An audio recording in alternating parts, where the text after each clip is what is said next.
하나님 말씀 마태복음 5장 7절입니다.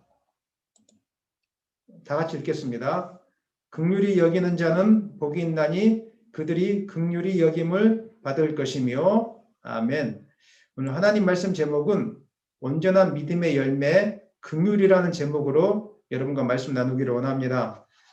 예수님을 믿는다는 것은 인생의 짐을 덜어내는 겁니다. 내 힘으로 살 수 없었는데 하나님이 우리와 함께 계시기 때문에, 내가 할 수 없는 일들을 감당케 해주시기 때문에 우리의 인생이 짐이 덜어지는 것입니다. 그래서 예수님을 믿을 때 우리 가운데 마음의 평강이 있고 기쁨이 있습니다. 성경은 우리에게 이렇게 말씀하고 있습니다. 수고하고 무거운 짐진 자들아 다 내게로 오라. 내가 너희를 쉬게 하리라. 예수님 믿을 때 기쁨이 있고 예수님 믿을 때 평안이 있는데, 실상 되돌아보면 교회 생활이 많이 힘들다 이렇게 하시는 분들이 있습니다. 하나님을 오래 믿으면 믿을수록, 교회를 오래 다니면 다닐수록 마음의 상처만 목사님 늘어갑니다. 이런 분들이 있습니다. 왜 이런 일이 생기는 걸까? 뭐가 문제일까? 우리가 한번 생각해 봤으면 좋겠습니다. 많은 이유가 있지만 사실은 우리의 믿음의 방향이 조금 잘못 설정되어 있기 때문에 그런 경우들이 많습니다. 보통 믿음이라고 하면 우리가 무엇을 생각합니까? 열심히 뭔가를 따라가는 걸 생각하지 않겠습니까? 거짓 교사들은 우리 안에 있는 잘못된 종교심을 이용해서 우리 안에 있는 그 잘못된 욕심들을 자극하는 일들을 많이 하는데, 그것이 믿음인 줄 알고 그렇게 믿다가 몸도 마음도 다 망가지는 일들이 이 땅 가운데는 많이 있습니다. 그래서 우리가 예수님을 믿는 것도 중요하지만 예수님을 믿는 것이 무엇인지 아는 것, 제대로 알고 믿는 것이 더 중요합니다. 그래서 지난 시간부터는 우리가 지난주부터 온전한 믿음의 길이 무엇인지에 대해서 제가 말씀을 나누고 있는데, 지난 시간에는 온전한 믿음의 길이란 내가 원하는 것을 이루려고 하는 것이 아니라 주님이 원하시는 것을 이루기 위해서 나의 모든 것을 다 내려놓는 겸손함이 있어야 될 것을 지난 시간에 말씀드렸습니다. 베드로는 젊었을 때 자신의 열정을 가지고 주님을 따라갔습니다.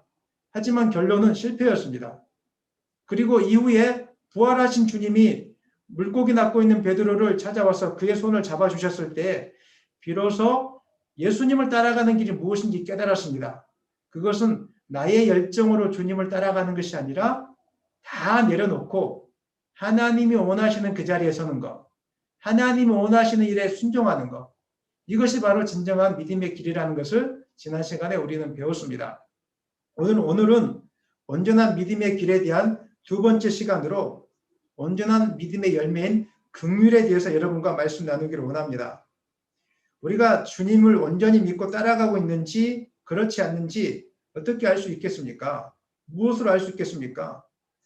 성경은 분명하게 말씀하고 있는데 그것은 열매를 통해서 알 수 있다 이렇게 말씀하고 있습니다. 마태복음 7장 15절 이하에서는 거짓 선지자인지 참 선지자인지 열매로 그들을 알 수 있다라고 우리에게 말씀해 주셨습니다. 좋은 나무가 나쁜 열매를 맺을 수 없고 못된 나무가 아름다운 열매를 맺을 수 없는 것과 같은 이치입니다. 우리 안에 자기를 부인하고 십자가를 지는 온전한 믿음이 있으면 그 사람은 반드시 주님이 기뻐하는 온전한 믿음의 열매를 맺혀지게 되어 있습니다. 그런데 우리가 믿음을 생각할 때 대부분의 사람들이, 많은 사람들이 한쪽 면만 바라보고 있습니다. 믿음 생활이라고 이야기하면 열심히 기도하는 거, 열심히 전도하는 거, 뭔가 나의 헌신을 다 드려줘야 되는 거, 혹은 또 비나이다 하는 것처럼 뭔가 나의 노력을 동원해서 이루려고 하는 것을 믿음이라고 하는 경우들이 굉장히 많습니다. 우리는 약하기 때문에 내가 원하는 것을 이루기 위해서 무엇인가 힘이 있어 보이고 영험한 존재나 사람을 의지하는 것을 되게 좋아합니다. 그런 습성이 있습니다. 그리고 그런 존재나 사람들에게 충성하려고 하는 마음들이 있습니다. 이것을 종교성이라고 이야기하는데, 이런 종교성이 충만할 때 사람들은 자신의 신념과 반대되는 그런 편에 있는 사람들을 종교라는 이름으로, 정의라는 이름으로 쉽게 비판하고 비난하고 처단하는 일들을 아무렇지도 않게, 양심의 가책을 받지 않고 아무렇지도 않게 행하는 것을 우리는 보고 있습니다. 기독교 역사에는 항상 열심당원이라는 사람들이 존재해 왔었습니다. 그들은 자신이 믿고 있는 신념을 위해서 자신과 다른 생각을 가지고 있는 사람들을 정죄하고 비난하고 멸시하고 심지어 죽이기까지 했습니다. 바울도 그 마음속에 종교성이 충만하게 임했을 때 열심당원 중에 한 사람으로서 예수 믿는 사람들을 잡아 죽이려고 했던 사람이 바로 바울이었습니다.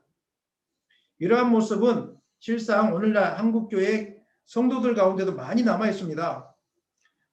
예수의 이름으로 누군가를 비난하고 비판하고 처단하고 분열시키는 것을 행하면서도 이것이 마치 하나님의 영광을 위한 거라고 그 마음속에 부끄러움이 하나도 없는 것을 우리는 보게 됩니다.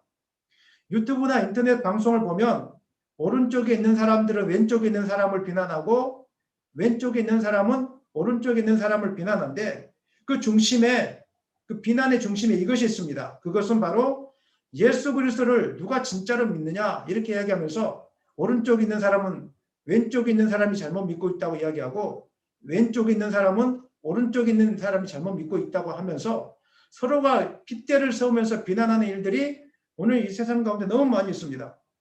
그리고 서로를 비난하고 잘못했다고 해야 그 다음에 그 말씀이 좀 능력 있어 보이고 서로가 잘못됐다고 해야 그것이 좀 우리 가운데 뭔가 열정을 돋우는 것처럼 보여지기 때문에 그런 일들이 아무렇지도 않게 행해지는 것들이 우리 가운데 많이 있습니다. 뭔가 지금 잘못되고 있는데 그것이 옳은 거라고 생각하고 있는 것입니다. 그분들이 정의라는 이름 또 혹은 진리라는 이름으로 놓치고 있는 것이 하나 있는데 그게 바로 믿음의 열매인 하나님의 긍휼입니다. 예수님께서 힘이 없어서 자신을 무시하고 잘못된 사상을 전파하는 사람들을 내버려 두었던 것은 아닙니다. 능력이 없거나 본인이 옳지 않아서 힘없이 십자가 위에서 죽임을 당했던 것은 아닙니다. 예수님이 힘없이 투쟁하지 않고 대항하지 않고 힘없이 비판하지 않고 십자가 위에 달렸던 것은 하나님의 나라는 투쟁으로 얻을 수 있는 나라가 아니라 하나님의 나라는 하나님의 긍휼로 얻을 수 있는 이룰 수 있는 나라라는 것을 알고 있었기 때문에 예수님은 그런 권력과 힘을 가지고 있었지만 사용하지 않았던 것입니다. 우리가 만약에 교회에 진리라는 이름으로 매주일 나와서 잘못된 것을 바라보고 지적하고 비판한다면 그곳에 하나님 나라가 임하겠습니까? 매 시간마다 서로가 서로를 보면서 율법의 말씀을 가지고 정죄하고 비난한다면 잘못된 것만 날마다 지적한다면 과연 그곳에 하나님의 나라가 임하겠습니까? 정의라는 이름으로 말씀이라는 이름으로 그 말을 하는 사람은 나는 하나님을 잘 믿고 있구나. 나는 의로운 사람이구나. 이런 생각은 들 수 있을지 모르겠지만 사실은 그 말을 듣고 있는 사람들이나 그 교회 공동체는 사탄의 나라가 임하게 되고 분열의 나라가 임하게 되는 것입니다. 가정에서 때로는 아이들을 교육한다고 하면서 비판하고 비난하는 말들을 쉽게 하는 경우들이 있습니다. 굉장히 조심해야 됩니다. 하나님의 나라는 비난과 지적으로 이루어진 나라가 아니기 때문에 그렇습니다. 만약에 비난과 지적으로 이루어진 나라라면 교회 안에는 비난과 지적이 많아질 때 화평이 있어야 되고 평안이 있어야 되고 복음이 많이 증거돼야 되지만 생명의 역사가 있어야 되지만 사실은 그럴 때 교회는 무너지고 분열되어지고 우리 마음에 상처만 남는 것을 우리는 잘 알고 있습니다.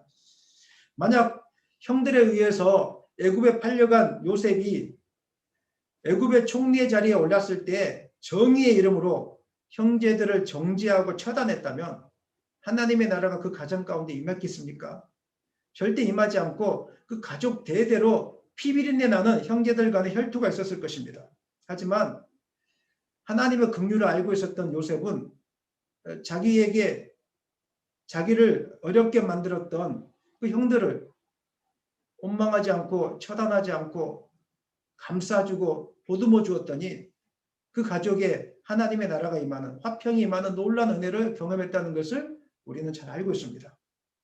사람들은 정의라는 이름으로 칼을 드는 것이 얼마나 하나님 보시기에 악한 것인지 모르기 때문에 은연중에 우리도 실수로 자기의 의로움을 드러내기 위해서 정의의 칼을 드는 경우들이 많이 있는데 오늘 말씀을 통해서 혹시나 우리의 삶 속에 그런 모습은 있지 않은지 한번 돌아봤으면 좋겠습니다. 이처럼 예수님을 믿는 삶이 무엇인지에 대한 이해가 부족할 때 종교심만 충만할 때, 그러면서 하나님을 섬길 때 가정 안에 평화가 없고 교회 안에 평화가 없는 것입니다. 구약 시대에는 재앙을 물리치고 농사를 잘 되게 하기 위해서 자신의 자녀들을 우상에게 제물로 바치는 아주 사악한 문화들이 있었습니다. 마찬가지로 우리가 하나님 믿는 신앙에 종교성만 충만하게 지게 될 때 이방신을 믿는 그 사악한 문화로 전락할 수 있습니다. 우리가 종교성만 충만할 때 찾아오는 마음이 있는데 그게 바로 강팍함입니다. 강팍함이라는 것은 상대방을 불쌍히 여기는 마음이 사라지는 겁니다. 나의 입장에서 상대방을 평가합니다. 부자의 입장에서 가난한 사람들을 향하여 가난한 이유는 게을러서 가난하다고 이야기하고, 가난한 사람들은 부자를 보면서 날마다 거짓말하고 사기치니까 저렇게 부자가 됐다고 이야기하고, 이렇게 서로를 바라보면서 자기 입장에서 평가하고 비난하는 것, 이게 강팍함입니다.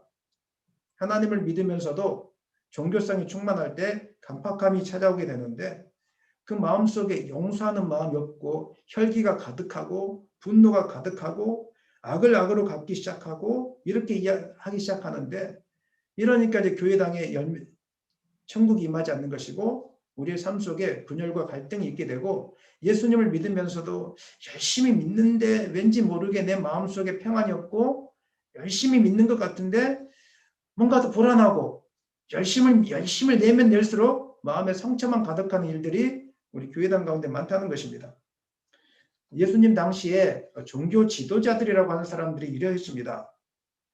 이 사람들은 정말로 마음이 강팍했습니다. 그런데 자기 자신들은 강팍한지 몰랐습니다. 율법의 말씀으로 사람들을 비난하고 정죄했을 때 자기들은 의의 길을 가는 거라고 생각했습니다. 그러니까 자기들의 신념과 다른 사람들을 그냥 믿음의 이름으로, 하나님의 영광이라는 이름으로 쉽게 처단했던 것입니다. 왜 그랬을까? 세상의 영향을 많이 받았기 때문에 그렇습니다. 그 당시 헬라 문화는 정의와 용기와 절제와 지혜를 강조하는 문화였습니다. 그런 사회에서 철학자들은 긍휼을 영혼의 질병이라고 이야기했습니다.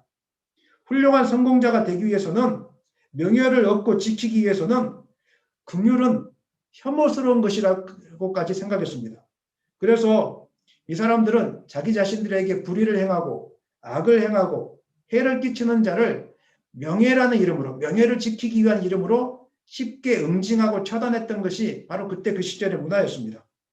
만약에 자기 명예를 더럽히는 사람들을 응징하지 않으면 이 사람은 용기 없는 사람이고, 이 사람은 힘이 없는 사람이고, 이 사람은 잘못된 길로 가는 사람이라고까지 생각했습니다. 성공자가 되려면 그 당시에 긍휼을 혐오하고 수치스러워해야 성공자가 되는 것이었습니다. 이런 문화 속에서 하나님을 믿었으니까 유대 종교 지도자들은 그 마음속에 이런 명예심을 지키기 위한 마음이 얼마나 가득했겠습니까? 성경을 읽어보십시오. 바리새인들이 왜 자기들이 높아지려고 했고 자기들이랑 신념이 다른 사람들을 그렇게 악하게 처단했는지, 명예를 지키기 위해서. 자기들의 신념과 조금 다른 사람들은 자기 명예를 실추시킨다고 생각했기 때문에 명예를 지키기 위해서 사람을 죽이는 것도 아무렇지도 않게 생각했던 것들이 바로 바리새인들이었습니다. 이런 분위기 속에서 예수님을 십자가에 못 박히게 내어줬던 이유도 다름이 아니라 자신들의 생각, 자신들의 사상과 다른 이야기를 예수님이 하시니까 자신들의 명예를 실추시킨다. 이거 하나 때문에 예수님을 십자가에 못 박히게 내어주었던 것입니다. 이런 사회 분위기 속에서 예수님은 이런 상태를 온전한 믿음의 상태가 아니다 이렇게 이야기해 주었습니다. 이 시대를 살아가는 사람들도 로마 시대를 살아갔던 그 사람의 모습뿐만 아니라 우리 시대만이 가지고 있는 독특한 문화가 있을 것인데, 혼합 문화나 성공주의 문화를 포함해서 독특한 문화가 있을 것인데, 하나님은 그것을 따라가는 거, 그것이 믿음의 열매가 아니라고 우리에게 말씀하고 있습니다. 그거 따라가면 그 뒤에는 믿음의 열매가 아니라 사악한 열매가 맺히게 되고 그 뒤에는 상처만 남게 된다고 우리에게 말씀하고 있습니다. 그러면서 이런 시대 속에서 예수님은 이렇게 이야기해 주었습니다. 하나님의 나라는 심판과 분열과 책망으로 이루어지는 것이 나라가 아니라 용서와 사랑이 넘치는 하나님의 긍휼을 통해서 이루어지는 나라인 것을 오늘 본문 말씀을 통해서 우리에게 말씀해 주셨던 것입니다. 고린도전서 13장 3절 말씀에서도 비슷한 말씀이 나와 있는데 한번 다 같이 읽겠습니다. 내가 내게 있는 모든 것으로 구제하고 또 내 몸을 불사르게 내줄지라도 사랑이 없으면 내게 아무 유익이 없느니라.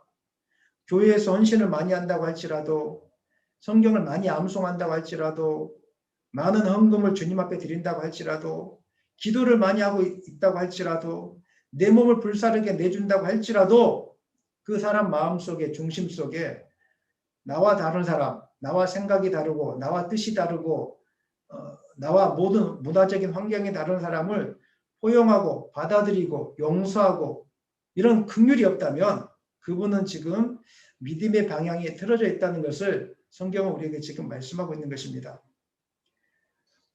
이와 비슷한 말씀이 마태복음 7장에도 나와 있는데 마태복음 7장 22절 23절도 읽어보겠습니다. 그날에 많은 사람이 나더러 이르되 주여 주여 우리가 주의 이름으로 선지자 노릇하며 주의 이름으로 귀신을 쫓아내며 주의 이름으로 많은 권능을 행하지 아니하였나리까 하리니 그때 내가 그들에게 밝히 말하되 내가 너희를 도무지 알지 못하니 불법을 행하는 자들아 내게서 떠나가라 하리라. 아멘. 오늘 본문 말씀을 보십시오.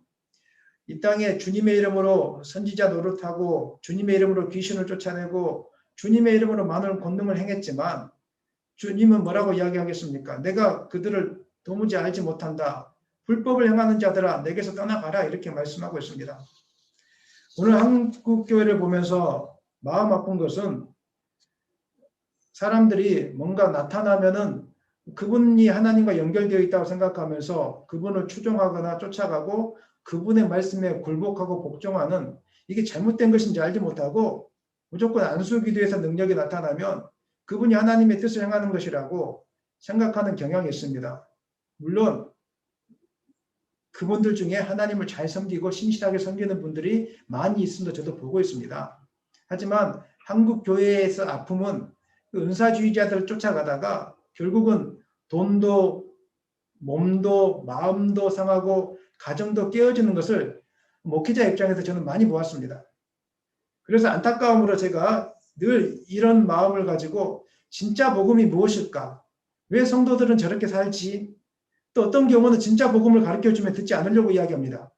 그게 아닙니다. 이렇게 이야기해주면 목사님은 능력이 없어서 그런다고 목사님은 실력이 없어서 그런다고 목사님도 그분 밑에 가서 안수기도 받고 능력 받으라고 제가 능력이 없어서 그런 게 아닙니다. 제 안에도 하나님이 주신 은사가 많이 있지만 드러내지 않으려고 하는 겁니다. 왜냐하면 그건 하나님의 뜻이 아니기 때문에 그렇게 행하는 것은 성도들을 온전한 천국으로 이끌어가지 못하기 때문에 제가 그렇게 사용하지 않고 감추고 두고 있는 것입니다. 근데 많은 분들이 조그마한 뭔가 나타나면은 그곳에 하나님이 있는 줄 알고 그것만 쫓아가다가 몸도 망가지고 마음도 망가지고 가정도 쪼개지는 일들을 저는 많이 보았습니다. 안타까운 마음으로 제가 오늘 이 말씀을 증거하고 있는 것입니다. 성경은 우리에게 아무리 헌신적으로 사역하고 많은 은사가 있고 금식하고 기도하고 귀신을 쫓아내는 은사가 있고 병을 고치는 은사가 있을지라도 그분 안에 긍휼이 없다면 그분 안에 하나님의 사랑이 없다면 한 영혼을 품어주는 마음이 없다면 그 사람의 믿음은 지금 잘못된 것이고 그 사람은 하나님 나라에 합당하지 않으니까 불법을 행하는 자들아 내게서 떠나가라 이런 말씀이 그분에게 들려져야 되는데 그분들은 이 말씀을 듣지 못합니다. 이미 육신의 소욕이 가득하기 때문에 그렇습니다. 오래전에 그 타작마당이라는 이름으로 성도들을 타작했던 그런 이단에 대한 소식을 들었던 적이 있습니다. 자녀가 부모를 몽둥이로 때리게 하고 부모가 또 자녀를 때리게 하고 서로 뺨을 때리게 하면서 회개해야 된다고. 이게 분명하게 잘못된 것인데 그 종교라는 이름 안에 갇히니까 그 신비한 능력을 가지고 있다는 그 목사 안에 갇히니까 대부분 그런 목사들은 싸납습니다. 싸나움에 갇히기 시작하니까 그 다음에 이게 빠져나가지도 못하고 마치 틀린 걸 알지만 그냥 정신과 몸이 팔려서 틀린 걸 알지만 부모가 자녀를 때리고 자녀가 부모를 때리는 웃지 못할 일들이 있었다는 것을 우리는 잘 알고 있습니다. 그것은 드러난 일이고 한국 땅 가운데서는 드러나지 않게 그렇게 하고 있는 분들이 이 땅 가운데 많이 있습니다.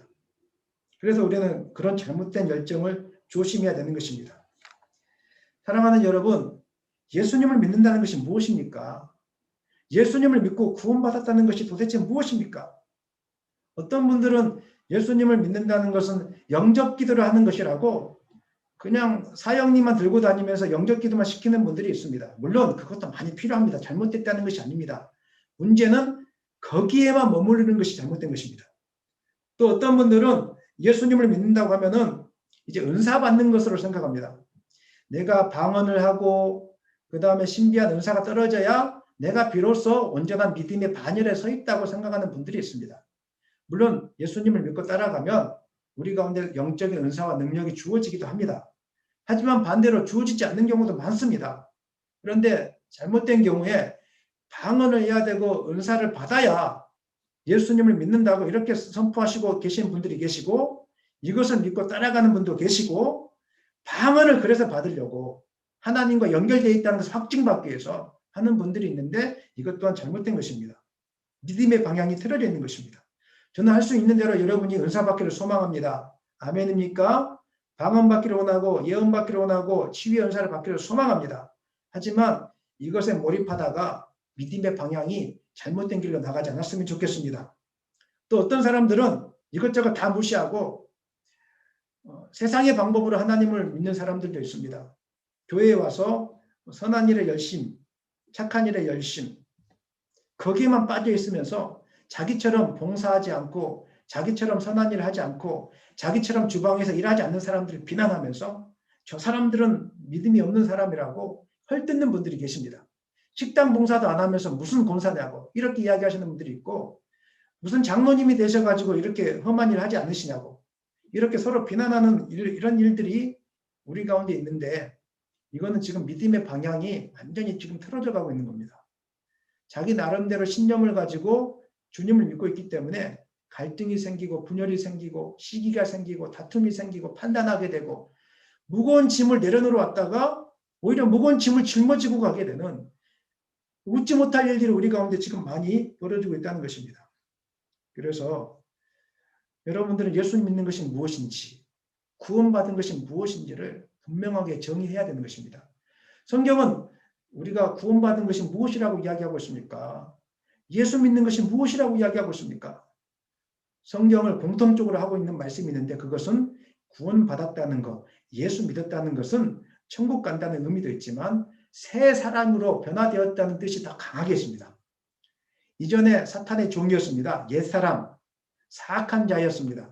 옛 습관을 쫓아가면서 서로 분열하고 원망하고 따지기 좋아하고 비판하기 좋아하고 이런 사탄의 종이 되어졌던 옛사람을 벗어버리고 오직 하나님의 능력을 쫓아 심령이 새롭게 되어 의와 진리와 거룩함으로 지으심을 받은 새 사람을 입는 것.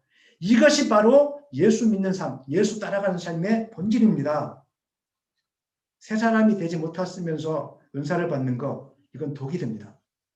새 사람이 되지 못했으면서 뭔가 선한 일을만 하려고 하는 것, 이건 오히려 그 사람이 의만 높여주려고 하는 거기 때문에 교만해지는 거기 때문에 이것도 독이 될 수 있습니다. 새 사람이 되지 못했으면서 영접 기도만 시키려고 하는 거, 당신 영접했습니까? 이거 하는 것도 뭔가 지금 자기 의를 이루려고 하는 거기 때문에 잘못된 방향으로 흘러가고 있는 것입니다. 항상 기억하십시오. 예수님을 믿는다는 것은 십자가 위에서 내가 주님과 함께 옛사람이 죽어지고 주님의 부활을 통해서 우리가 새 사람이 되었다는 것. 그래서 우리는 더 이상 죄와 타협하지 않고 하나님을 쫓아 의를 쫓아가기 시작하고 거룩한 삶을 쫓아가는 것이 진정한 구원받는 사람이 쫓아가야 될 삶의 모습이라는 것. 이것이 구원받은 자의 삶이라는 걸 여러분 절대 놓치지 말고 살아가야 될 줄 믿습니다. 특별히 이렇게 새 사람이 된 사람 가운데 가지고 있는 마음이 있는데 그 마음이 바로 오늘 본문 말씀에서 말씀하고 있는 긍휼입니다. 하나님을 진짜로 믿고 있다면 은사가 없어도 무슨 일에 열정이 좀 부족해 보여도 능력이 없어도 예수님을 진짜로 따라가고 있다면 그 마음속에 용서하고 사랑하는 긍휼한 마음이 그 마음속에 너무 가득하고 넘쳐나게 되는 것입니다. 저는 여러분들이 항상 돌아보면서 내 마음에 긍휼함이 있는가? 내 마음속에 진짜로 하나님 용서하고 사랑하는 마음이 있는지 날마다 돌아보는 그런 은혜가 있기를 소망합니다. 주님은 악한 세상을 향하여 긍휼히 여기는 자는 복이 있다라고 말씀하셨는데, 그렇다면 예수님이 말씀하시는 긍휼이 무엇인지 우리가 한 번 더 살펴볼 필요가 있습니다. 긍휼이라는 것은 일반적으로 상대방의 연약함을 불쌍히 여겨주고 도와주는 마음을 긍휼이라고 이야기하는데, 하나님의 긍휼을 잘 표현하는 비유들이 성경에는 많이 나와 있는데, 그 중에 또 잘 표현하는 비유가 아마 선한 사마리아인 비유가 아닐까 이렇게 한번 생각해 봅니다. 어떤 사람이 예루살렘에서 여리고로 내려가다가 강도를 만나게 됩니다. 그 시절에 예루살렘에서 여리고로 내려가는 길은 매우 위험했다고 이야기합니다. 한 27km 정도에 되는 길이었는데 좁고 바위돌이 많은 길이어서 강도가 자주 출몰했다고 합니다. 그래서 여행할 때 대부분의 사람들은 혼자 다니지 않고 그룹을 지어서 다녔다고 합니다.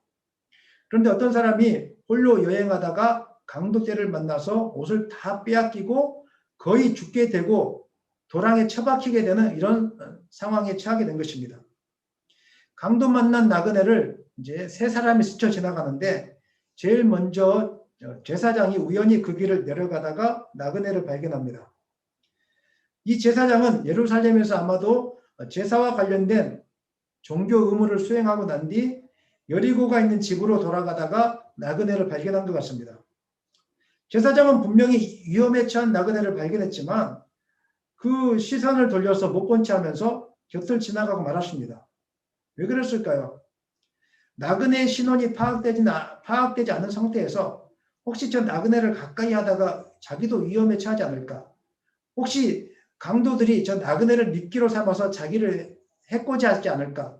이런 불안감 때문에 그냥 나그네를 스쳐 지나갔다는 것입니다. 근데 더 중요한 이유가 있을 거라고 생각하는데 아마 종교적인 이유 때문에 나그네를 스쳐 지나갔을 것입니다. 일반적으로 제사장은 부모와 아들과 딸, 그다음에 형제, 시집가지 않는 친누이를 제외한 그 누구의 시신도 접촉해서는 안 되었습니다. 특히 대제사장의 경우에는 자기 부모가 죽었을 때에도 그 죽음에 가까이 하여서 몸을 더럽혀서는 안 된다는 규정이 있었기 때문에 이런 정결례 때문에 아마 제사장은 나그네를 스쳐 지나갔을 가능성이 굉장히 많습니다. 두 번째로 레위인이 지나갑니다. 레위인 역시 제사장과 마찬가지로 종교인이었습니다. 제사장이 담임 목회자였다면 아마 레위인은 전도사님 정도 수준 되지 않았을까 이런 생각들을 해봅니다. 제사장과 달리 제사를 집진하러 가기 전만 아니면 죽음에 접촉해도 아무 부정을 타지 않았습니다. 얼마든지 만질 수 있었는데도 이 사람도 마찬가지로 종교적인 이유 때문에 혹은 또 자기 안전 때문에 그냥 스쳐 지나갔던 것 같습니다. 그런데 예상을 뒤엎고 제3의 인물이 나타납니다. 그 3의 인물이 바로 사마리아인이었습니다. 역사적으로 볼 때 사마리아인은 유대인들이 멸시했던 민족이었습니다. 순수 혈통을 지키지 못하고 혼혈한 민족이었기 때문에 이방의 혈통이 섞여져 있었기 때문에 멸시했던 민족이었습니다. 이 사마리아인이 지나가다가 나그네를 보고 측은한 마음이 들어서 가까이 가게 됩니다. 그리고 그 상처를 부드럽게 하는 기름과 소독하는 포도주를 붓고 자신의 옷을 싸매어 주기 시작합니다. 그리고 자기 나귀 위에 이 나그네를 태워서 여관으로 데려가서 밤새도록 간호해주고 다음날 노동자 임금의 이틀치에 해당하는 그 2데나리온을 여관 주인에게 주면서 비용이 더 들면 추후에 내가 나와서 갚겠다라고 하면서 이 사람을 돌봐주기 위해서 간곡히 부탁합니다. 주님은 바로 이 세 번째 선한 사마리아인이 오늘 우리가 따라가야 될 믿음의 모습인 긍휼의 모습인 것을 우리에게 말씀해 주고 있습니다. 예수님께서 공생의 3년 기간 동안에 천국 복음을 증거하시고 병든 자들을 수없이 많이 고쳐주셨는데 그 사역의 중심에는 연약한 자를 긍휼히 여기시는 하나님의 긍휼이 있었다는 것을 우리는 잘 알고 있습니다. 마태복음 9장 36절 말씀 읽겠습니다. 무리를 보시고 불쌍히 여기시니 이는 그들이 목자 없는 양과 같이 고생하며 기진함이라. 아멘. 주님은 이 땅에 오셔서 자기의 사명을 이루기 위해서 사명만 바라보고 달려가지 않았습니다. 일 중심이 되어서 주변에 있는 사람이 아프든지 말든지 이걸 상관하면서 가지 않았습니다. 나의 비전을 이루기 위해서 성도들을 희생하면서까지 자기의 비전에 많은 성도들을 동원하거나 그렇게 하진 않았습니다. 근데 오늘날 잘못된 영적인 지도자들은 무리를 향하여 불쌍히 여기기보다는 비전이라는 이름으로 성도들을 너무 고생시키고 있지는 않은지, 또 은사를 받기 위해서 은사라는 이름으로 헌금을 강요하면서 성도들의 어떤 그 약한 부분들을 들추이면서 자기의 욕심을 채우고 있지 않는지, 하나님의 긍휼이 없는 상태에서 성도들을 불쌍히 여기지 못하는 이 시대의 영적인 지도자를 보면서 하나님은 얼마나 마음 아파하실까 이런 생각들을 해보게 되었습니다. 무리를 보시고 불쌍히 여기시는 마음, 이것이 목회자뿐만 아니라 모든 성도들이 가져야 될 마음입니다. 주님은 마가복음 1장 41절 이하에 나병 환자가 돌에 맞아 죽을 각오를 하고 해치고 나왔을 때 예수님은 불쌍히 여겨서 손을 내밀어서 그 나병 환자를 고쳐주셨습니다. 누가복음 7장 13절 이하에서 나인성 과부의 아들이 죽어서 사람들이 관을 메고 나오는 것을 목격하시면서 그냥 죽었다, 좀 불쌍하구나 이런 정도가 아니었습니다. 예수님은 애통해하셨습니다. 그 관을 붙잡고 애통해하는 그 과부를 보면서 얼마나 불쌍히 여기셨는지 불쌍한 마음으로 그 관에 손을 대시고 청년아 일어나라 외치니까 죽었던 자가 일어났습니다. 요한복음 11장에는 죽은 나사로의 사건을 기록하고 있는데 예수님은 유대인들과 함께 온 사람들이 비통해하면서 우는 것을 보면서 그 죽은 나사로의 그 장례 사건에 참여하면서 눈물까지 흘리면서 우셨던 분이 바로 예수님이셨습니다.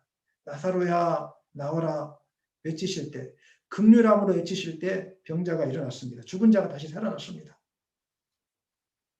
은사 받으신 분들이 긍휼히 여기지 않고 사람을 때리면서 고친다는 이야기를 들을 때 이거 잘못된 겁니다.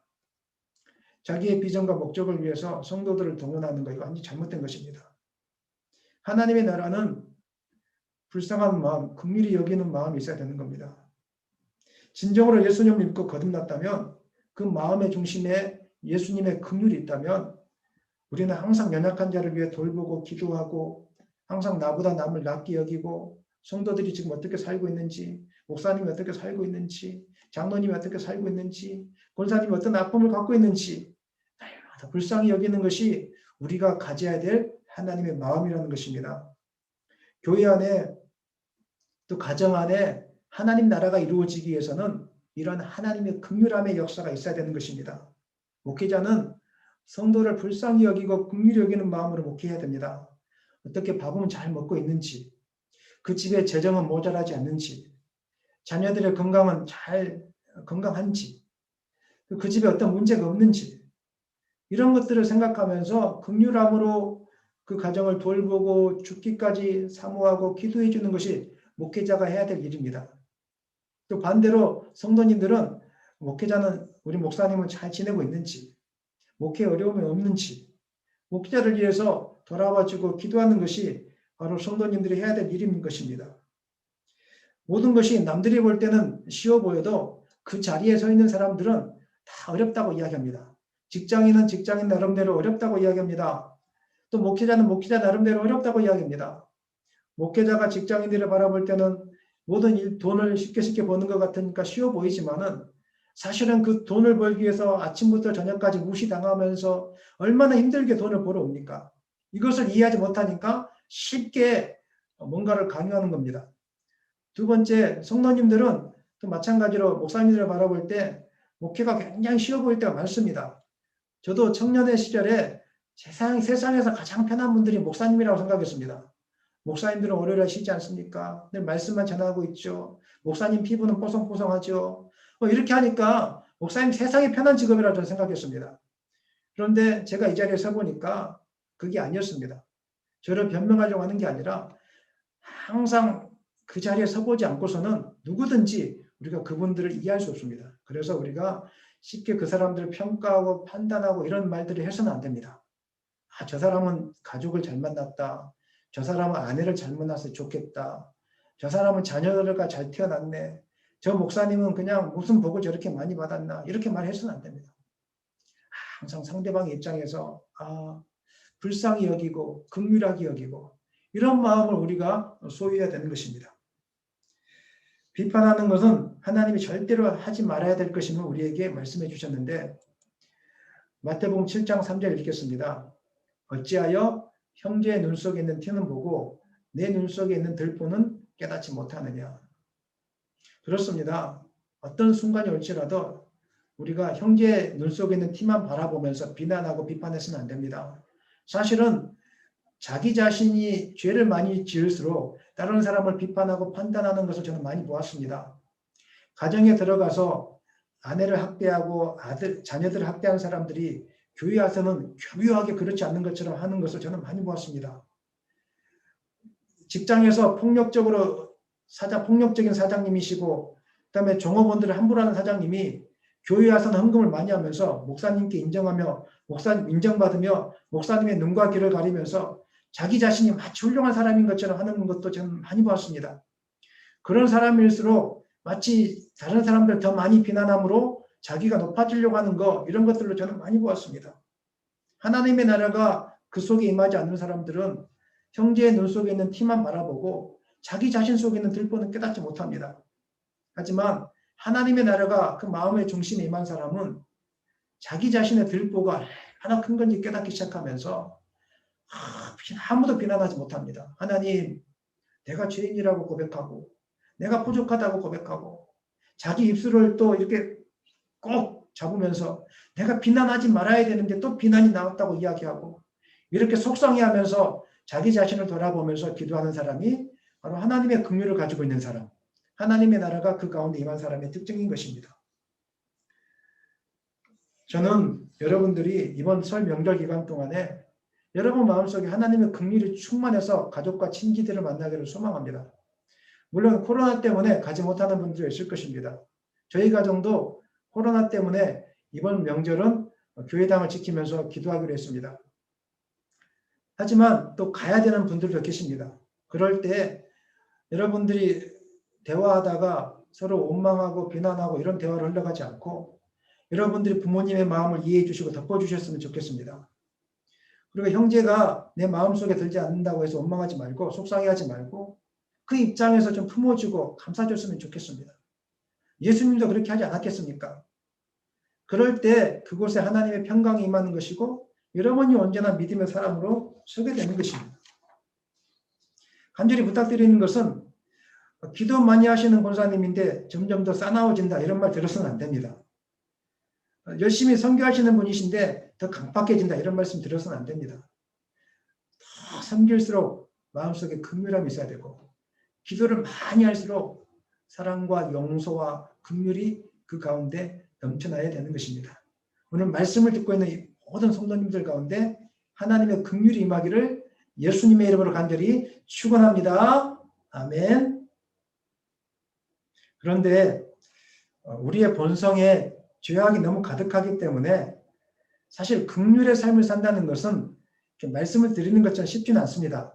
여러분 경험해 보셔서 아시겠지만 순간순간마다 성령에 이끌리지 않으면 자신도 모르는 사이에 포용하고 보듬고 칭찬하는 말보다 비난하고 흉보고 헐뜯는 말들이 나올 때가 많이 있습니다.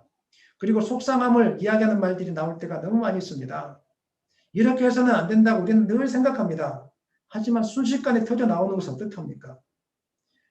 우리가 긍휼의 삶을 살기 위해서 날마다 묵상해야 될 것이 있는데 그것은 하나님께서 나에게 베풀어 주신 은혜를 기억하는 것입니다.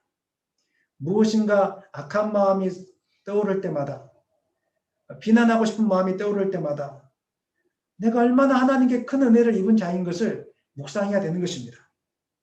이사야서 42장 3절 말씀 읽겠습니다.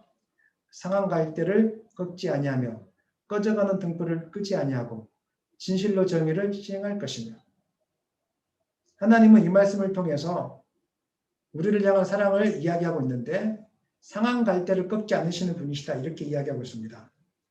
상한 갈대가 어떤 갈대입니까? 바람에 휘청이는 아주 연약한 모습, 그 나약한 상태 자체가 상한 갈대입니다.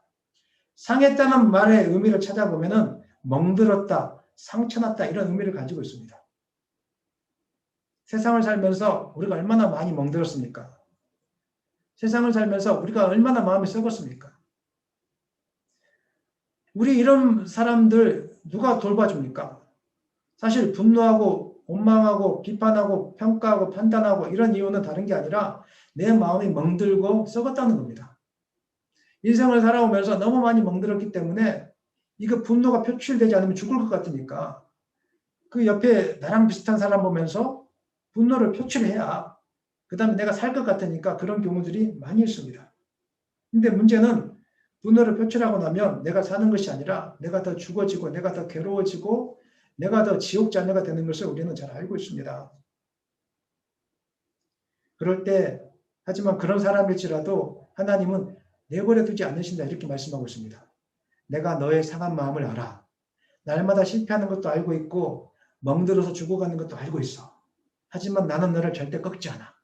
나는 너를 반드시 회복시킬 거야. 나는 너를 반드시 일으킬 거야. 나는 너를 품어서라도 온전하게 너를 회복시켜 주실 것이야. 이것이 바로 하나님의 뜻입니다. 우리를 향한 하나님의 비전인 것입니다. 상한 갈대를 꺾지 않으시고 회복시키시는 하나님의 긍휼은 예수님의 십자가 위에서 잘 드러나 있습니다. 십자가는 용서의 상징이고 희생의 상징입니다. 왜 예수님께서 십자가 위에서 죽임을 당하셨습니까? 우리 죄가 너무 커서 스스로 해결할 수 없기 때문에 우리의 마음 상태가 상한 갈대처럼 이미 꺾임을 당했기 때문에 어떻게 할 방법이 없기 때문에 예수님은 십자가 위에서 달리셔서 우리 죄를 담당해 주셨던 것입니다. 만약에 예수님께서 자신의 의로움을 주장했다면 그래서 나는 십자가 위에 못 달리겠다고 했다면 오늘 우리는 이런 하나님의 사랑을 경험하지 못했을 것입니다. 하지만 예수님은 십자가 위에 달리셨을 때 자신을 비난하는 사람들을 원망하지 않았습니다.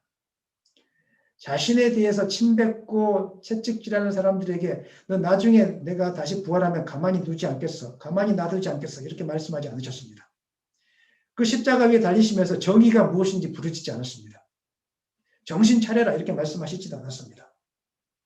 만약에 주님이 주님의 이름으로 정의를 부르짖었다면 십자가 위에 달리시지 않으시고 달리시기 전에 예수님의 권능으로 그냥 쓰나미 같은 것들을 불러일으켜서 다 쓸어 죽여버리셨을 것입니다. 그러나 하나님의 나라는 그렇게 임하는 것이 아니라는 걸 아셨기 때문에 그리고 상한 갈대를 세우는 방법은 그렇게 해서는 안 된다는 걸 알기 때문에 상한 갈대 야단치면 안 됩니다. 무너지고 죽어갑니다. 상한 갈대를 회복하고 세우는 방법은 바로 내가 죽어지면 되는 것입니다. 내가 그 사람을 포용해주고 내가 그 아픔을 포용해주고 내가 죽어지면 상한 갈대는 일어나게 되어 있습니다. 예수님이 십자가 위에서 그 모습을 보여준 겁니다. 사랑하는 자녀들아 나를 본받아라.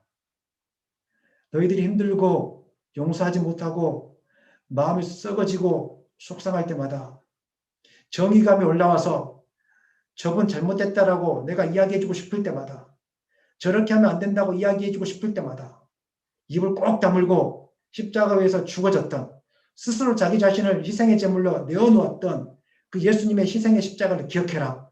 오늘 주님 우리에게 이렇게 말씀하고 있는 것입니다. 그러므로 우리 안에 누구를 정죄하고 판단하고 비난하고 분노가 올라올 때마다 또 자신을 알아주지 않아서 섭섭한 마음이 찾아올 때마다 나의 죄를 탕감해 주기 위해서 우리는 십자가에 달리신 아무 말 없이 자기 자신을 희생시킨 예수님을 묵상하고 바라봐야 되는 것입니다. 그래서 우리 십자가 위에서 예수님과 함께 죄와 분노와 온수된 것들을 안고 자신이 죽어짐을 우리가 경험해야 되는 것입니다.